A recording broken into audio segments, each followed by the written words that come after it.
போறது #2.0 2.0 படத்தினுடைய ஷூட்டிங் முடிஞ்சு இப்ப போஸ்ட் ப்ரொடக்ஷன் ஒர்க் ரொம்ப தீவிரமா நடந்துட்டு இருக்கு.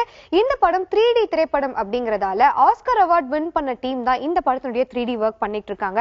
அது மட்டும் இல்லாம இப்போ இந்த ஒர்க்லாம் எங்க நடந்துட்டு இருக்கு அப்படின்னு பாத்தீங்கன்னா லாஸ் வேகஸ்ல நடந்துட்டு இருக்கு. இந்த படத்தினுடைய ஆடியோவை அக்டோபர்ல லான்ச் பண்ண போறோம் அப்படின்னு சொல்லியிருக்காங்க. சமீபத்துல லைகா ப்ரொடக்ஷன் சார்பா ராஜமஹாலிங்கம் ஒரு பிரஸ் மீட்ல பேசியிருக்காரு. அதுல அவர் என்ன சொல்லியிருந்தாரு அப்படின்னு பாத்தீங்கன்னா, படம் பிளான் பண்ண மாதிரியே கண்டிப்பா Jan 25th அன்னைக்கு ரிலீஸ் ஆகும். அதுல எந்த மாற்றமும் கிடையாது. ஆனா இந்த சமயத்துல நான் எல்லா தியேட்டர் உரிமையாளர்கள் கிட்டே ஒரு சின்ன ரிக்வெஸ்ட் வைக்கிறேன். உங்க எல்லாருடைய தியேட்டர்ஸுமே நீங்க 3D டெக்னாலஜிக்கு மாத்தணும் அப்படிங்கிறது என்னுடைய வேண்டுகோள் அப்படின்னு சொல்லியிருக்காரு. இப்ப இருக்கிற சிச்சுவேஷன் பாத்தீங்கன்னா தியேட்டர் ஸ்ட்ரைக் நடந்துட்டு இருக்கு. இந்த மாதிரியான சமயத்துல இவருடைய ரிக்வெஸ்ட்டை எல்லாருமே அக்செப்ட் பண்ணுவாங்களா அப்படிங்கிறதுல ஒரு சின்ன சந்தேகம் இருக்கு. என்ன நடக்க போகுது அப்படிங்கறத காத்திருந்து பார்க்கலாம்.